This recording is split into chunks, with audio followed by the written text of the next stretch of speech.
Welcome, everybody. Today is Thursday, May 18th, 2023. It is now 3 p.m. I would like to call the meeting to order. Be it resolved that the Township of Greater Madawaska Council calls to order the May 18th, 2023 regular council meeting at 3 o'clock. Do I have a mover? Councillor Levesque, second by Councillor Thompson.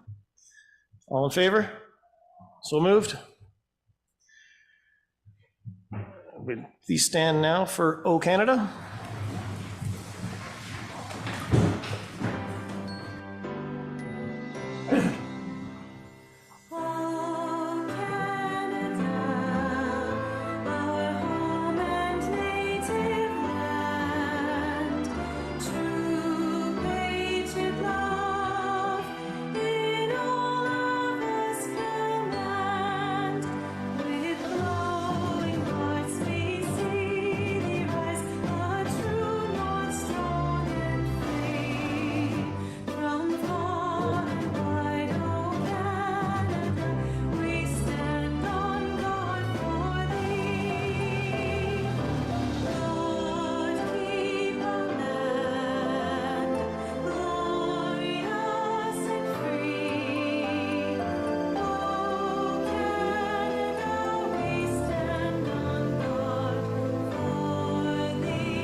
Please be seated.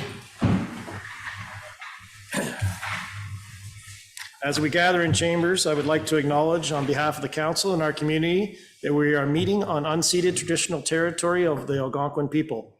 We would like to thank the Algonquin people and express our respect and support for their rich history, and we are extremely grateful for their many and continued displays of friendship. We also thank the generations of people who have taken care of this land for thousands of years. Which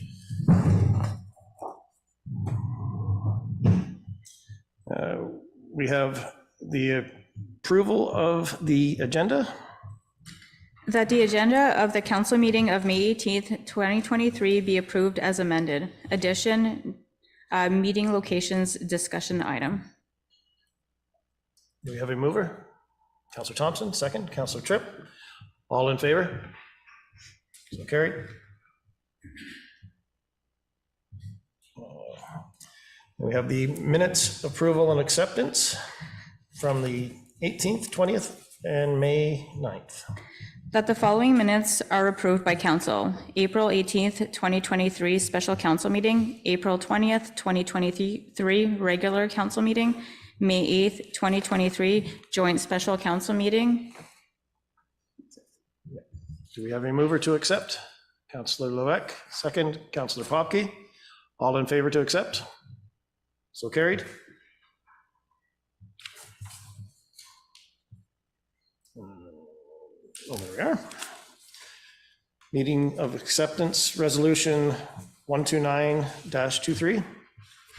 That the following minutes are accepted by council. April 12th, 2023 Canada Day Committee meeting, April 12th, 2023 Madawaska Street Docks Committee meeting. You have a mover?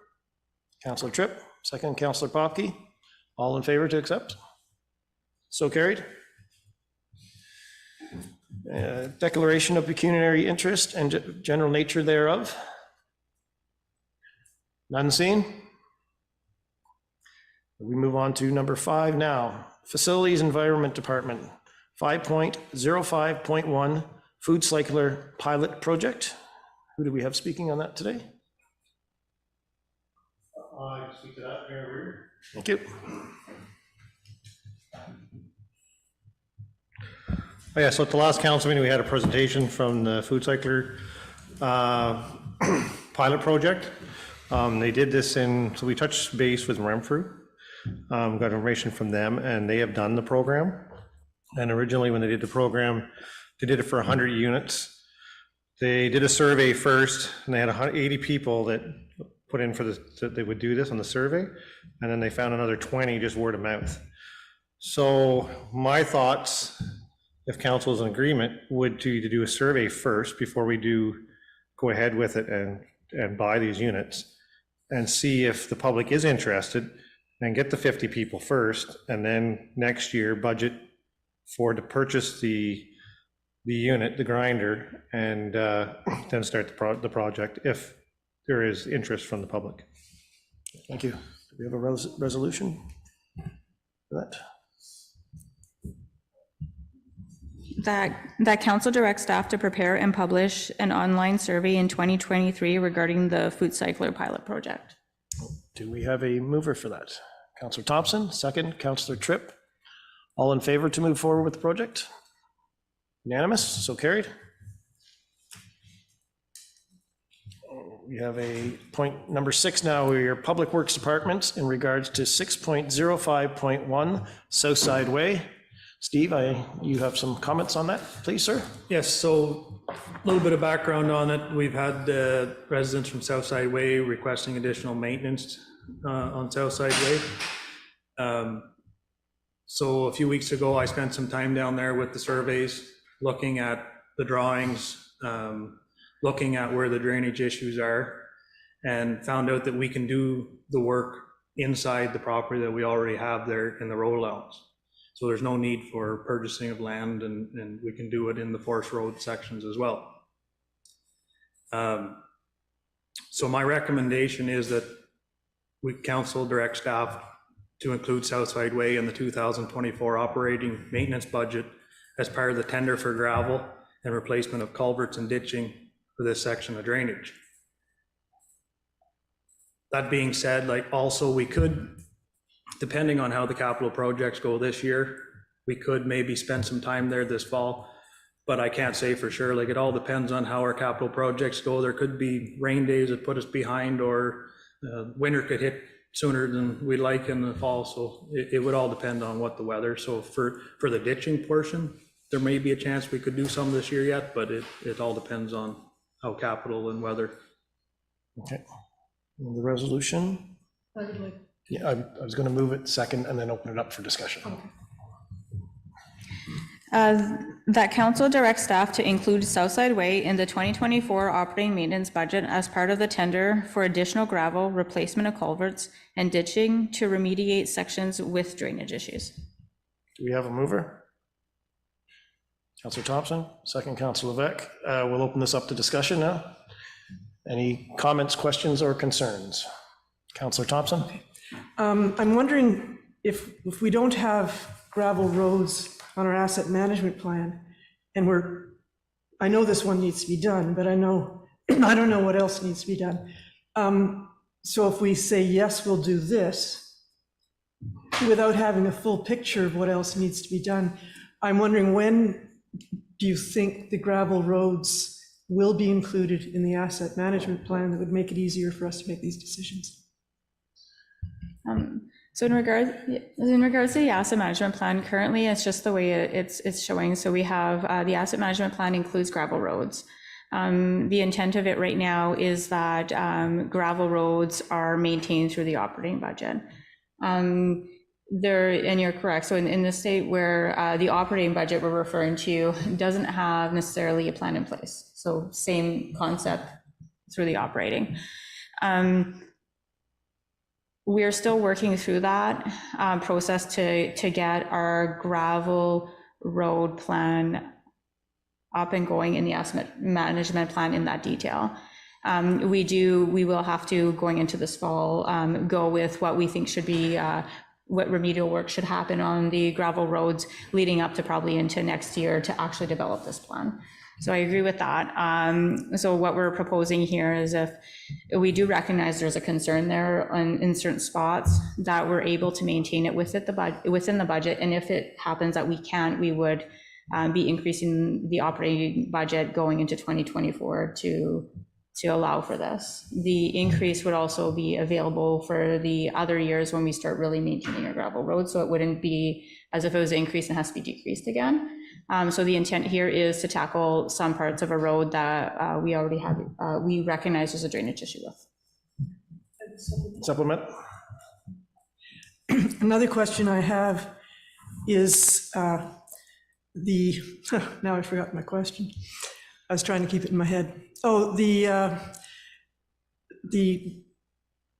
we'll have to come back to this. I feel it's silly. No worries. Oh, yeah, the ownership of the road. A lot of the roads here are over top of people's property, have never been converted or made in, but they're traveled roads, public maintained by the township. Do we need to have ownership of a strip of road over someone's property outright in order to continue to maintain that same level of service? Oh, thank you.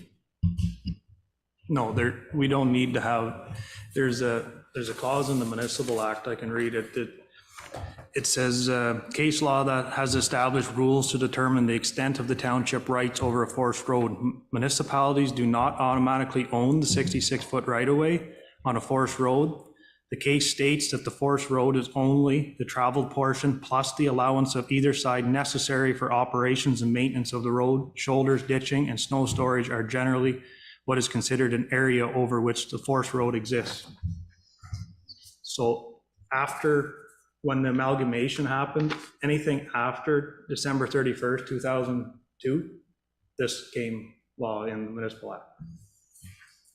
Thank you. Thank you. Do we have any other questions, concerns at this time? Councilor Levesque? Thanks, Steve, for that. Just a couple of questions for you. Regarding the work itself, I just want to confirm this is permanent, not a temporary solution, correct? Like the ditching, the culverts? Oh, yeah. Yeah, okay. Yeah. Because it's just, the way it read, it almost looked like it was a temporary solution, but remediation means a few things for different people. So I just want to clarify that for the audience.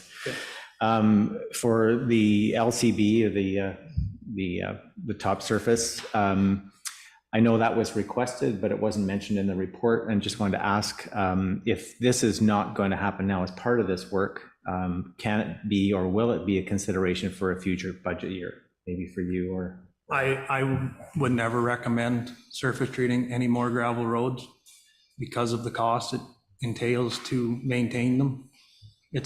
And we are already behind on surface treating roads that we have on our asset management plan. We have to put some off this year.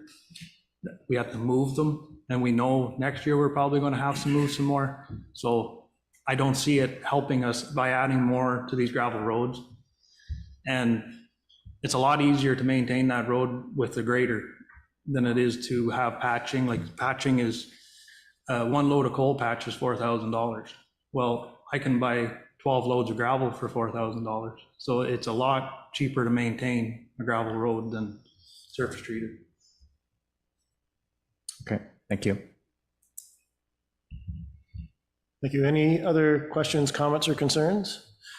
Just the one comment I have, Steve, is that this was originally brought to our attention that drainage was an issue in that area, and what you have proposed will assist greatly with that initial item that was brought to us about the drainage being the issue. So I thank you for working on that, and thank you for your expertise. Yep. Now, would anybody like the resolution to be reread before we vote? Or we all understand? Okay, so all in favor? It's unanimous, so carried. Yeah, we move on to 7 now. Protection Services Department, 7.05.1, bylaw 3.2 for 2023, appointment of a fire chief. That council approved bylaw 32, 2023, being a bylaw to appoint Peter Forshaw as fire chief for the Township of Greater Madawaska.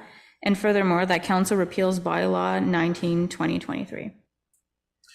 Do we have a mover? Councillor Tripp, second by Councillor Popke. Any questions, comments? No. I'd like to, though, meet Peter. Yes. We have a chance. Thanks. We'll do the vote and then we'll meet. So we got to make it official first. So all in favor to appoint Peter? It is unanimous. Welcome, Peter. So carried. Welcome to Greater Madawaska.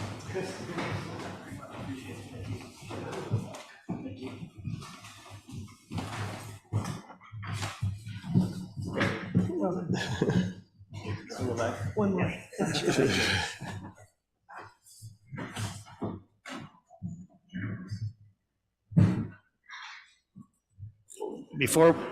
Before we move on, Peter, do you have anything to say, or would you like to be the quiet? You just have to hit your mic on if you. Just like to first off start off by saying thank you all for being a part of this great community and giving me the opportunity to join the great team. So I look forward to it. Thank you very much. Thank you. We move on to 7.5.2, bylaw 33 for 2023, automatic aid agreement with North Frontenac. So I'll speak to it, and then if you want to fill in any gaps, you can. So what we have here is the renewal of the automatic aid agreement with North Frontenac. This agreement expires on June 13th. The first bylaw for the agreement came into place in June of 2016, and we've been doing extensions every few years. We decided that it would be best to put in a new bylaw with some adjustments. So they're listed here. We've adjusted to renew every 2 years, giving us a 2-year period. And then we've adjusted costs for vehicle, time and fire wage based off cost recovery and MTO rates. This is just to allow for this agreement to continue without needing to update based off of inflation or whatnot. The agreement is based off $100 per household, and currently the households, we have 58 there, so it's $5,800 a year. And then So currently, yes, they upgraded from 38 houses in that specific area on the border to 58 houses, some being just lots that we will take on as well, but therefore it comes in as a bit of a revenue to the service, and we look forward to servicing and helping out North Frontenac in any way possible. Thank you. Read the resolution. That council approved bylaw 33, 2023, being a bylaw to enter into an automatic aid agreement with the Township of North Frontenac. Do we have a mover? Councillor Levesque, second by Councillor Thompson. Any questions, comments, or concerns in regards to this? None seen. All in favor? Unanimous, so carried. We move on to number 8 now, Finance and Administration Department. User fees, charges reviewed. So what we have here is staff has conducted a comprehensive review of the current user fees and charges.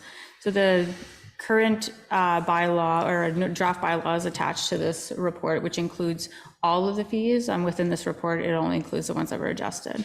The intent of the review is to ensure legislative requirements are met, consider cost recovery for service delivery, and compare how well we compare to other municipalities. So within the report, I'll summarize some of the adjustments, and then we'll open up if you have questions for departments on their adjustments. So on the first schedule, which is Schedule A, administrative and finance fees, these are minor adjustments to photocopy fees and municipal freedom of information request fees. The fees for MFIPA are actually legislated, and they were included in the bylaw, so we're just adding them in. In Schedule B, building, the building fees have not been adjusted since 2012. And as per the Ontario Building Code Act, building services should be self-funded and not tax supported where possible. So the increase to the fees ensures cost recovery.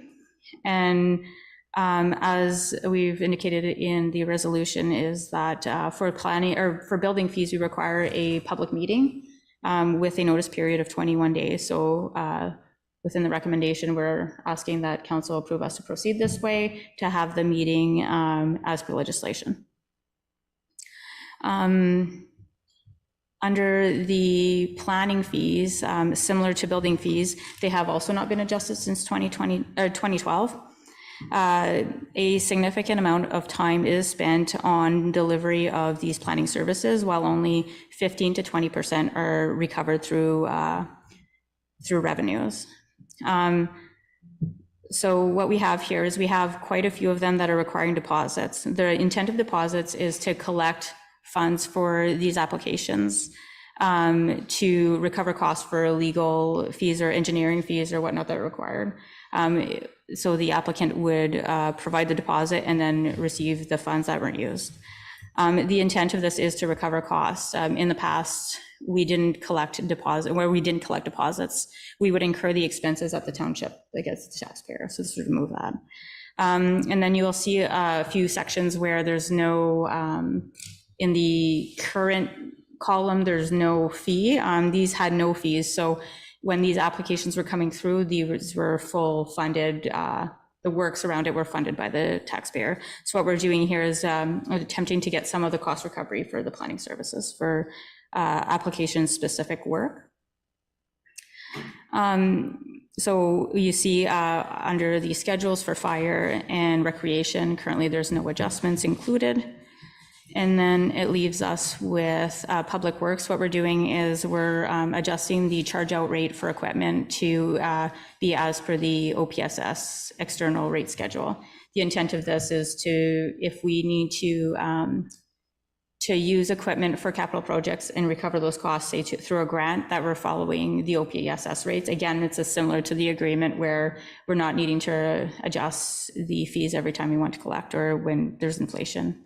And then in waste management, we have a few adjustment to fees. One is for composters, where we are doing 50% of cost recovery, and then the change to roll-off bin fee. And so at this time, we're putting this forward for input and review.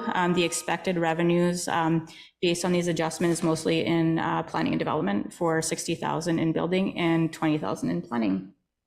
And I'll open it up to, or do you want to, resolution? We'll read the resolution and we'll move second and then go to questions. That council receive this report for review and future consideration, and further that council direct that a public meeting be held with respect to propose amendments to Schedule B building as required under the Building Code Act. Do we have a mover? Councillor Thompson, Councillor Tripp to second. Any questions, comments, concerns? Councillor Tripp? Just an information question, where we're looking at a deposit. So for example, on subdivision agreement, historically it was $3,000 per application plus associated costs. And now it's 3,000 plus the 5,000 deposit. So we're shifting from associated costs, or if we go to one that's a bit more commonplace, minor variance is currently 700 plus associated costs. It's now going to 850 plus $1,000 deposit. So the deposit is there to pick up our associated costs. What happens? I'm assuming if the deposit of 1,000 isn't sufficient, we still reach out for the balance of the funds required, or is the 1,000 a cap? And likewise on planning, for example, we're looking at 3,000 plus a 5,000 for subdivision agreement. If our costs are higher than 5, do we have access to that, or is it capped at 5? Thank you. Thank you for your question, through you, Mayor Weir. So there's a section on cost recovery at the bottom of the table that relates to exactly what you're asking. So essentially, if we exhaust the deposit, they need to provide more funds, additional deposit, and we continue to ask for a deposit until an application is approved, and whatever is remaining, they get refunded. Thank you. Thank you. Any other questions, comments, concerns? Councillor Levesque? Just the only other comment, and maybe for Leonard Renault, but I know we use honk currently, and I know we've talked about reaching the point of the trial period, and things are going on there. I know there are also other issues that are related to it, such as parking tickets and whatnot, but just curious as to when we would see that come forward to some of the other areas that we might consider, such as boat launches and whatnot. Yes, so as of right now, that would probably be something I would consider maybe for 2024. Now that haven't completed the full year with the parking we've done so far, So once we complete that full year at the end of August, then we'll review it, and then we'll see if it's viable to do it in other locations at this time. Yeah, thank you. Any other questions, comments, concerns? Just one question. I'm not sure whether this will be to Renee or Eric. If somebody were to put a deposit down and then wish to retract, or they understand that it's not viable and we haven't exhausted their $1,000 deposit, there's a mechanism in place to return the money that is not used. Is that correct? That's what I've read here. I just want to make sure I'm right. Yeah, exactly. Just whatever funds are not used, they get back. Okay, thank you. Just wanted to clarify that. I just clarify that doesn't apply to application fees. Fees are non-refundable essentially as soon as we issue notice and circulate the application, then that's the cutoff that we use generally. Thank you. Does anybody need the resolution reread before we vote? No? Okay. All in favor? It's unanimous, so carried. We'll move on to 8.05.2, bylaw 31 for 2023, final tax levy. This bylaw actually is just to pass the tax rate to levy the revenues that we had included in the 2023 budget. So as per the 2023 budget, we had passed a revenue requirement to fund operations for 2023. At the time, we're unable to pass the tax rate as we await the county to pass their tax ratios, and now that has been passed, this would be passing the bylaw to levy the tax revenue in August. Resolution, Please. that council approved bylaw 31-2023 final tax levy being a bylaw to provide for the adoption of the 2023 tax rates and to further provide for penalty and interest in default of payment thereof for 2023. Do we have a mover? Councillor Popke, second by Councillor Levesque. Any questions, comments, concerns on this? None seen. All in favor? That is unanimous, so carried. We move on to 8.05.3, 2023, asset management plan review. Oh, Just 1 second, I just had a presentation I'm gonna load up. and I think we have some technical difficulties, so we'll just hold here. We'll be in a holding pattern for a few minutes. No.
And Renee, can I ask you to speak to this, please? I guess just let me share my screen. Certainly.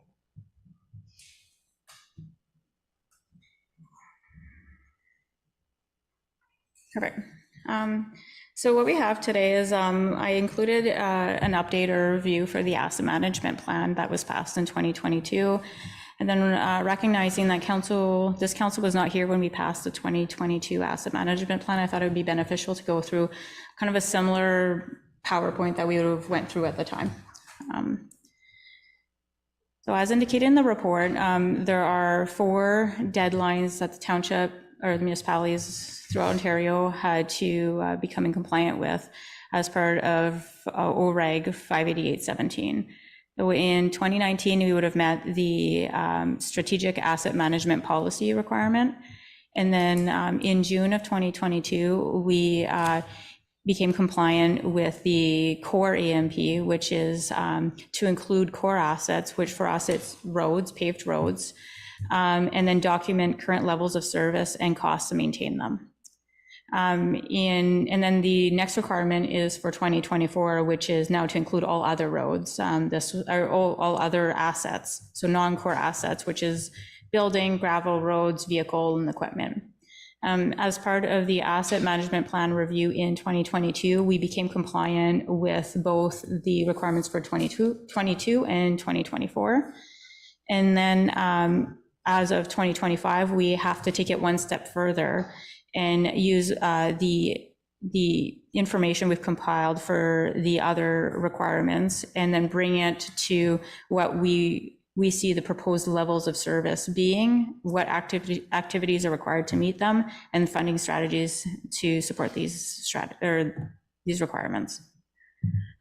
So this is the 2022 asset management plan. We have it attached to this report. What it's doing is through the process, we were trying to identify what is the current state of municipal infrastructure, which is known as a current level of service, which you will see across the report, and what process improvements can increase confidence in analysis and decision-making, and what is the municipality's financial capacity to meet these long-term capital requirements. So when completing the asset management plan, we procured a software called Public Sector Digest. It's PSD. It's a very robust system that tracks assets. In this system, we were able to identify that the total replacement costs for assets are identified here. So there's $68.5 million required, say we wanted to replace our assets today. That equates to $30,412 per household. As you can see in brackets, it's 2021. What was being used is the final year, reconciled year for assets. So what would happen then is that we would take that information following the review and start updating with projects of 2022 and going forward.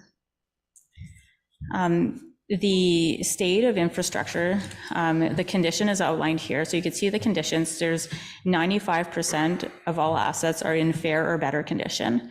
And then this would be slightly higher now, for example, completing Ferguson Lake Road, which would have been in the very poor area within this condition assessment. So with our asset categories in our asset management plan, for road work, we use staff assessment and Street Logics. Street Logics is actually kind of like a Google car. We had, back in November of 2021, we had a street scan where they come and they assess all of our roads. They see what kind, if you have, crocodile cracks or whatnot. We complete a full assessment of the roads, which is great. The intent is to do this every 5 years, and between that time, the employees would assess.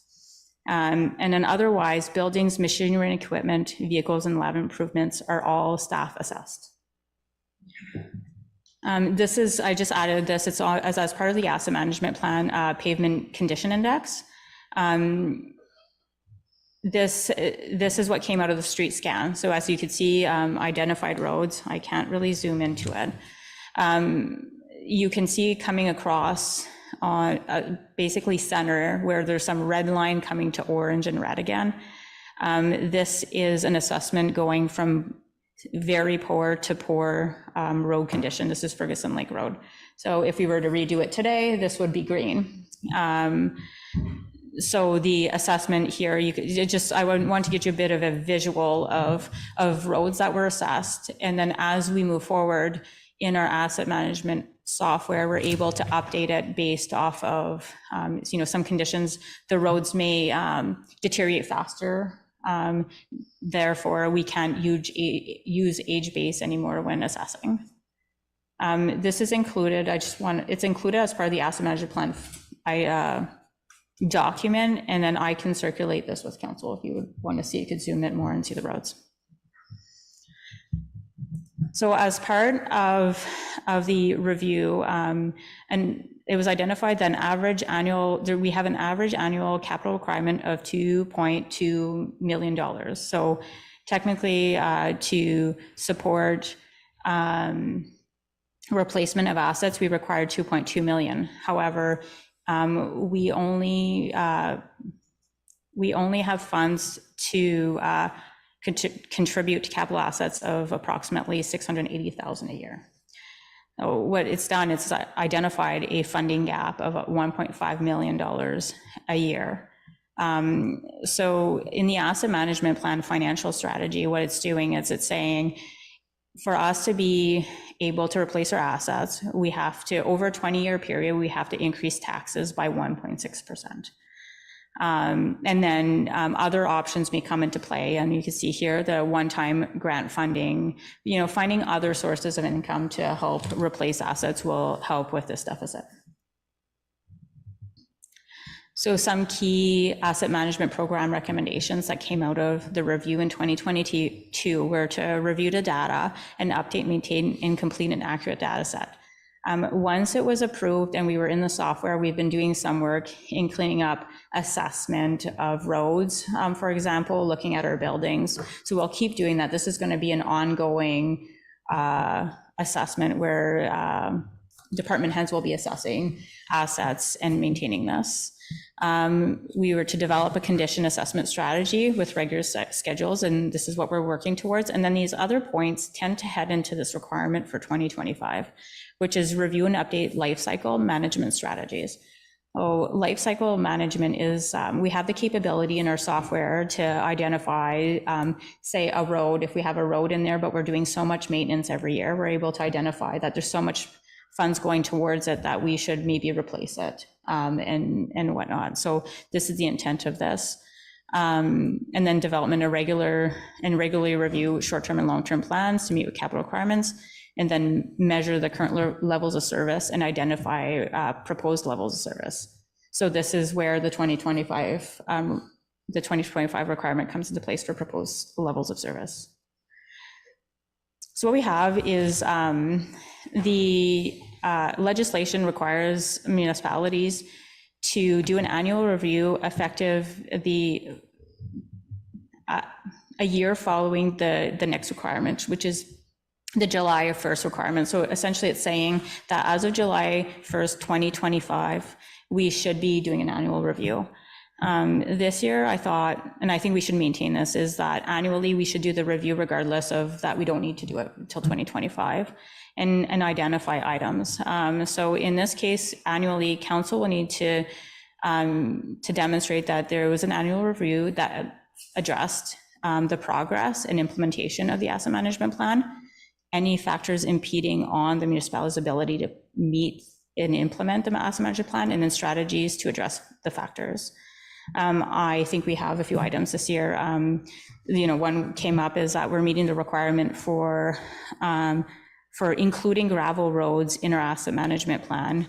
However, we have an opportunity to make this better and added the major capital requirements into the plan and possibly increase the operating budget to account for more gravel and more works in gravel roads.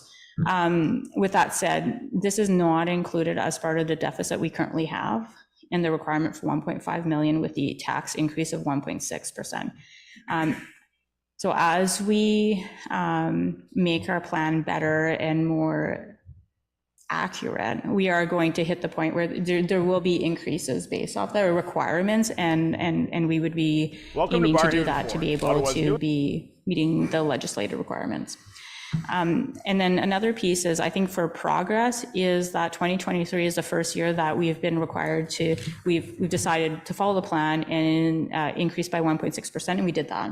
So the budget that was approved by council in 2023 includes a 1.6% tax rate increase that goes directly to capital works. So I think as we go, we'll make our plan better and more compliant. And I could answer any questions you may have. Do I read the resolution? Oh, yeah. That council receive the 2023 Asset Management Plan Review Report as information. Do we have a mover? Councillor Thompson, Councillor Tripp, second. Any questions, concerns, comments? Councillor Levesque? Thanks for that, Renee. It's pretty comprehensive and beautiful 102-page document plus other stuff. Well done. Just a question on the tax, because in the 1.6 increase proposed over the next 20 years, if our tax levy this year was 6.68, I don't understand the relationship between the 1.6 and like this year's levy, for instance. The intent is always to review it. So I think the intent is that there's an inflation piece incorporated in the fact that this would increase. And then I do believe that the plan review will happen every 5 years. It's almost like, I would compare it to almost like a development charges, where we do a review for a longer period, but we review every 5 years. So reassessment would adjust that 1.6% in the deficit as we go through. One other question regarding vehicles. They seem to be the most exposed asset, I think, on our list. And just curious if the new equipment that we purchased not long ago was included in this report. The review for 2021 would have had some larger pieces of equipment that were not included. I'll circulate an update of these assets. It'll update the conditions, so we can provide a conditions update. We do have we have equipment purchased in 2022. And then we have 2 more pieces of equipment coming in 2023 with vehicles. Okay. So it would substantially impact that issue. And the last item related to that, I know we brought that up before in terms of teaming up with either the county or other municipalities in terms of purchasing equipment. That's probably something we're considering going forward. Yeah, there's so much. Is your mic on? Thank you. There's so much to look into that, because there's questions of insurance and when you share a piece of equipment now, there's going to be, well, it broke when you guys had it, and who's going to fix it? So there's a lot of red tape there to work through before anything's going to be able to work out for that, I think. So yeah, more towards still talking about make purchases as well as like shared vehicles or purchasing. Okay, thank you. Thank you. Councillor Tripp? Just on the 1.6%, this I'm very much in favor of it. It's a process that's used across the board, not just at a municipal level, but when you get into boards that are governed through the Ministry for Housing Corporations, for example, they have a reserve study where it's legislated that they put so much money aside each year so that in 25 years, when systems have to be replaced, the money is there. So in our case, when fire trucks need to be replaced in 20 years out or 15 years out, the council of that day is not going to be looking for a massive tax increase to offset that capital purchase, that we grow over time and build that reserve so that the 1.6, while it's an increase each year, is a lot easier than going in 10 years or 15 years with a large increase to offset the requirement for capital. So it's good business, it's good planning, it ties into the strategic plan. And as Councillor Levesque mentioned about, cost sharing purchases, it's a trend where people are going. And if vehicles are cheaper through group purchases or bulk purchases with shared municipalities, we own the asset. But if we're saving money at that, it's an area to look into. But I think the 1.6 was well developed by the past council, and the number made sense in terms of hitting that target, and something that we should make every effort we can to stick to. Thank you. Steve? For some of the shared stuff, I should mention, like some purchases, we used to try and go with the county for winter sand, gravel tenders we've tried in the past. The problem is we're so remote out here from quarries and different gravel pits that it was actually costing us more money because the bigger companies were having to haul it farther. So, you know, you almost got to tender it out close by because this guy might only haul to this area. Like, there's a lot of that stuff that doesn't work in the sharing wise, but we still, we go through the county cooperative tender for culverts and smaller stuff like that, signs and that kind of stuff. Thank you. And Councillor Levesque? One more quick one that I forgot. I noticed in the report that it listed some vehicles as equipment, like plow trucks, but it was also in the vehicles section, but I don't know if that was the way I was reading it or what. So in the software for the asset management plan, we actually have it tied to the tangible capital assets as PSAP requirement for financial accounting. Because the 2021 year was closed off, it had to reconcile to the reporting for that. So when we moved into 2022 this year, this has all been adjusted. So we were able to move it once we were in a new year. So this year would have adjusted these types of components. The only concern I had was if it was somehow double counting. Oh, Which would be there. not accurate, right? We've reviewed assets for double counting, so we don't have that concern. I think it was more about placing them properly, and we had to wait to go into the following year that wasn't closed off to do that. Okay, thank you. Any other questions, comments, or concerns? All in favor, the council received the 2023 asset management plan review for information? All in favor? It's unanimous, so carried. We're now at 8.05.4, 2023 to 2026 strategic plan process. So what we have here is this report is intended to provide council with a timeline and process for the development of the 2023 to 2026 strategic plan. This plan, the recommendation is to proceed with an external facilitator to facilitate the plan or facilitate the sessions and data gathering. I can't talk. So what we have is a subject matter expert that would come in and facilitate individual interviews with council staff, residents, and key stakeholders. The intent here is to be all inclusive with the gathering of information to provide for information or data for council to proceed with developing the final strategic plan, mission, vision, and core values. In this report, we're recommending going with Gale. As you can see here, the company's approach and objective is highlighted. The final report will be incorporating results of the situation analysis, which includes a review of the plans we currently have in place and studies, and a SWOT analysis and workshop for the township. So this includes mostly a council workshop once the information has all been gathered.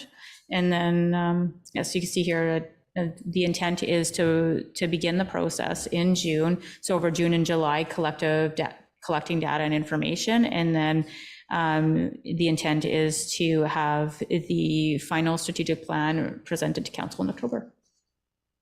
Thank you. Will you read the resolution?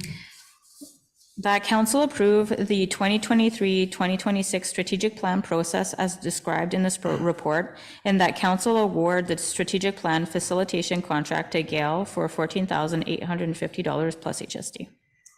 Do we have a mover? Councillor Thompson, second. Councillor Tripp. Open the floor to discussion, comments, concerns. Councillor Thompson. Just one thing, just a comment. I'm happy that it's happening in the summer months when we've got so many cottagers and vacationers who might own property but are not here otherwise. So I think that's great. We're probably a little late in doing this, but I think it's working out for the better. Thank you. you. Any other questions, comments, concerns? Councillor Tripp? There's one element in strategic planning called a pest analysis. So the political, environmental, social, and technological elements.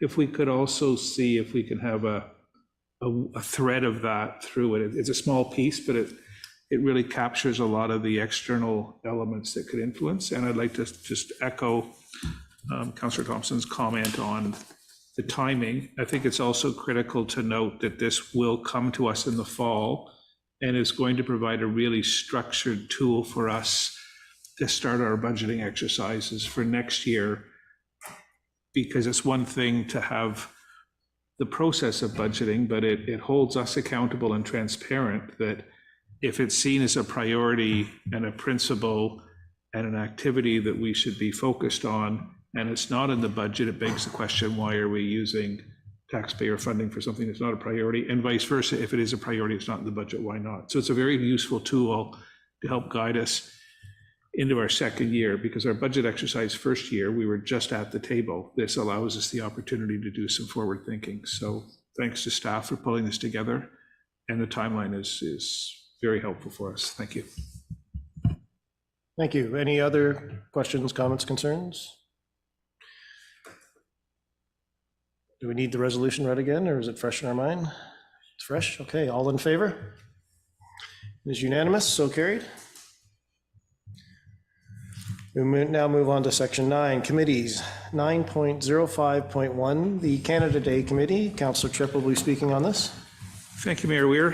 Very briefly, Canada Day Committee continues to meet with a little bit more frequency now that we're getting closer to our go date. It's falling nicely into place. There's a call for volunteers that has gone out most recently through posts on Facebook. There's posters that have been showing up in businesses. We're waiting to hear back from volunteers. They're slow coming in, but that's in the tradition over Canada Day. They roll in the week or two before. But the organization is solid. We've booked the band, Buckle Down. They were here last year. We've moved the band this year with the help of our facilities manager to find a location that I think is a bit more appropriate. They'll be on the corner beside the Lions beer tent. Before they were down at the end of the road and kind of isolated. And we really wanted to get that festive activity combined into the small area in front of Front Street. The band, the cost of the band is going to be completely covered by the local business community. There's 10 businesses that have donated $300 each. We wanted to go on this track so that we're not using ratepayers' revenues to pay for the band and the music and that part of the entertainment. That should go to the core function that really is the essence of our community on Canada Day. We've reached out to the other two wards to provide equipment for face painting and the skills to do that training so that we'll be able to have a bit of a reach out into their area. It's something we want to grow in the next coming year.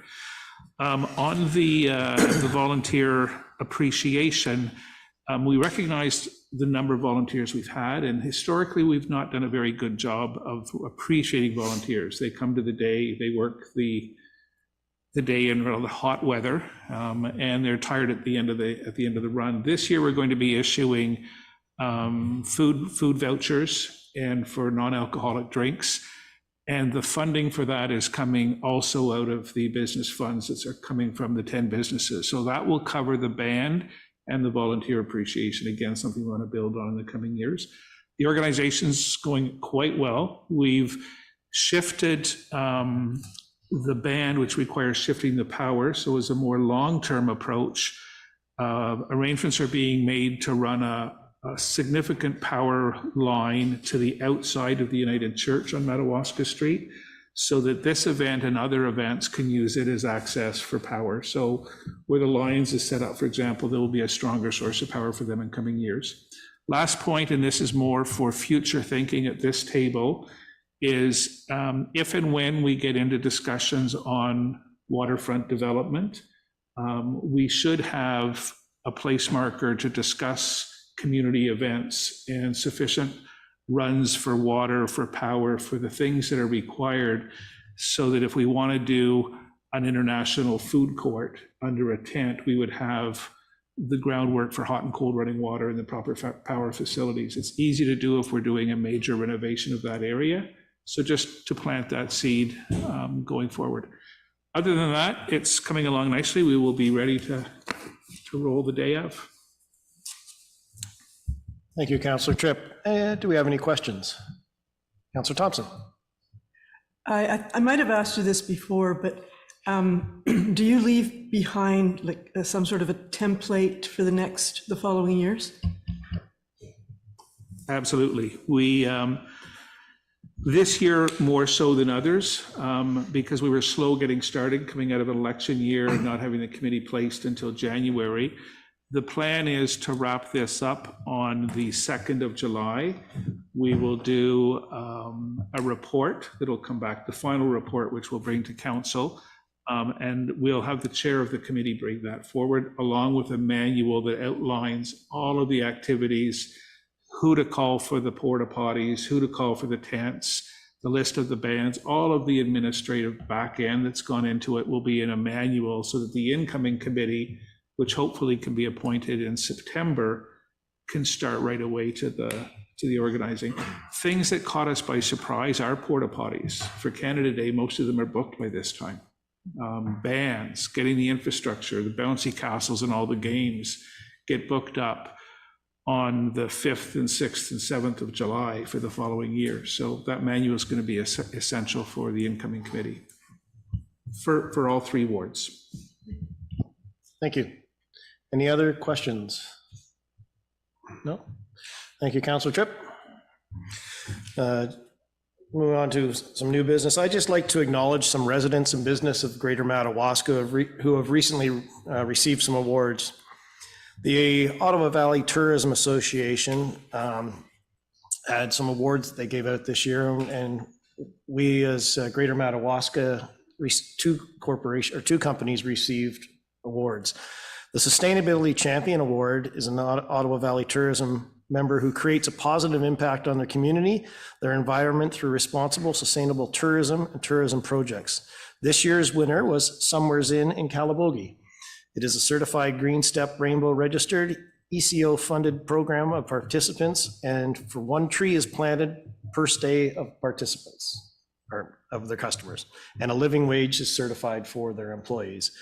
Somewhere Inn provides sustainable, inclusive, and year-round employment opportunity with focus on growth and education, mental health, physical well-being.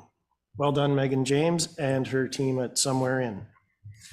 Also this year, we received the Tourism Marketing Award went to Uella's Cafe. This award was created by the Ottawa Valley Tourism Association for a member who has implemented exceptional digital marketing and promotional strategies on execution, impact, creativity, and continuing the success of their business in tourism. Uella's promotional strategy is consistent with daily Instagram stories, business partnerships, social media giveaways, and what keeps clients coming back for more. So congratulations to Ella Guckels. Am I pronouncing that right? I think. Anyways, thank you very much, Ella, and congratulations. Further to that, we had 2 individuals who were instrumental in the creation of the early access of the Renfrew County Virtual Triage Assessment Center by providing guidance, progressive health systems, and health policies to be honored by the County of and they were honored by the County of Renfrew's Chief of Accommodations. The 2 recipients this year that were given out by Chief Mike Nolan was Dr. Robert Cushman, who was the former acting medical of health for the Renfrew County and District Health Unit, and our own resident, Lee Levesque, President and CEO of Arnprior Regional Health. And their awards were given out on April 26th at the Renfrew County Council. So congratulations, Lee, for representing Greater Madawaska and receiving this award. Jeff, you can bring that to her attention if you would, please. And following, I'd also like to acknowledge that the Township of Greater Madawaska's flags were at half-mast this week in respect of the death of Ondui Provincial Police Officer Sergeant Eric Mueller as a result of a shooting on May 11th. Sergeant Mueller's funeral was this morning at 11 a.m.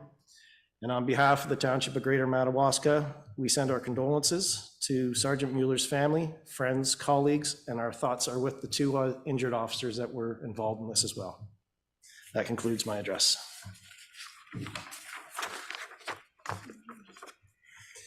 We now move on to 10.05.2, meeting locations. Shall I address it, or? And Lois, Councillor Thompson, if you'd like to address this, please. Yeah. We want to make sure we have full access to, from all wards to anything that pertains to them. During the pandemic, the township came up with a great system where even if you don't live in the township, which a lot of people who own property here don't live in the township, you can participate online to anything. But we have a bit of an issue. As soon as we feel there's going to be a large group of people coming, the tendency is to move it to the Calabogie Hall, the way it was always done in the past. But that means people from the other two wards now have to travel to go to that meeting, which is unlikely if they don't live here during the week. So what I'd like to talk about is, or discuss with everyone, are ways of continuing that connectivity. So either we have 3 different meetings, if it's going to be off-site in one location and it concerns the whole township, I feel we should have meetings in the other 2 wards to make sure people can be there. But if that can't happen, then, you know, if we don't have time to do that or it's not feasible, then perhaps we can use the Calabogie Hall, but look into ways of connecting everybody in those that other location. So that's basically it. I mean, we all ran on transparency, and we want to make sure that we reassure residents that we really do want their input, that it's critical for what we do. And that's nothing to vote on, I don't think. It's just, I'll let you take from there. I was just going to say, just for everybody watching, that this is Councillor Thompson's championing this, and I know that she and our deputy CAO have been in discussions with this, and in discussions with our IT guru, Sean, who's on the other side of the wall that we can't see behind that curtain, that does so much for us. And I'd just like to thank you for that. And I think it's a great initiative, and I'll let our deputy CAO discuss. So this is, it came about regarding the zoning bylaw public meeting. And as Councillor Thompson mentioned, the intent is that normally we would have it within council chambers. Then it's more accessible, people can attend by Zoom, but when we move over to the recreational center, there's a disconnection piece there. We have had, we've contacted Sean, who helps us with the IT. He will be all set up for this. So what's going to happen now is we'll be updating the notice with the requests for residents that want to attend by Zoom to request the Zoom link from the deputy clerk. This way we'll be able to basically replicate the same council chambers at the the Calabogie Community Hall. So the intent here is to allow for more space for residents to attend the session and ask questions. It's a public meeting. This is the intent, is to provide input. However, if residents are not able to attend, they can receive the Zoom link and they can speak and provide their input through Zoom. This will increase our transparency and provide the same service we would have if we were in council chambers. Thank you. Any supplementary? It's also been noted, well, thank you for that. It's also been noted that there are people that don't have Zoom. Well, those people probably have never watched remotely anyhow, so it still gives them an option, no matter which ward they live in, to come down. So there's still that in-person element for anyone who isn't familiar with online meetings. But thank you, that's great, good news. Yes, and once again, I want to thank you, yourself and the staff, for taking that initiative and pushing it forward. I think it's a great accomplishment. Thank you. Any other questions or comments or concerns at this time? Okay. We now will be moving to section 11.05.1, resolution to move into a closed meeting. That the council meeting of May 18th, 2023 at 4:05 PM enter into closed session pursuant to section 239(2) of the Municipal Act regarding personal matters about an identifiable individual, including municipal employee, A, volunteer appreciation awards, and B, CAO. Do we have a mover to move into close? Councillor Tripp, second by Councillor Thompson. All in favor to move into closed? Thank you.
Thank you.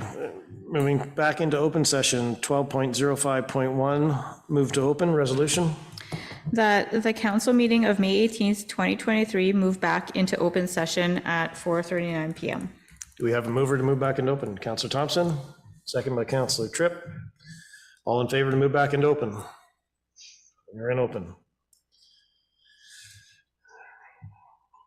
Okay, let's move on to 12.05.2, rise to open, resolution 14-23. That council instructs the following as a result of the closed meeting item. Personal matters about an identifiable individual, including municipal employees, A, volunteer appreciation awards, proceed as directed and closed, and B, CAO, receive as an information item. Do we have a mover? Counselor Popke, second Counselor Thompson. All in favor? So moved, carried. Section 13, bylaws. 13.05.1, bylaw approval. That the following bylaws, 31-2023 final tax levy, 32-2023 appoint fire chief, 33-2023 automatic aid agreement with North Frontenac be deemed read a second and a final time and passed by council. And furthermore, that 34-2023 confirmatory be deemed read a first, second, and final time and passed by council at the regular council meeting held May 18th, 2023. So we have a mover. Counselor Tripp, second. Counselor Levesque, all in favor? Unanimous, so carried. 14.05.1, motion to adjourn. That the regular council meeting of May 18th, 2023 be adjourned at 4:41 PM. We have a mover. Counselor Thompson. Second. Counselor Levesque, all in favor? So moved. Thank you all.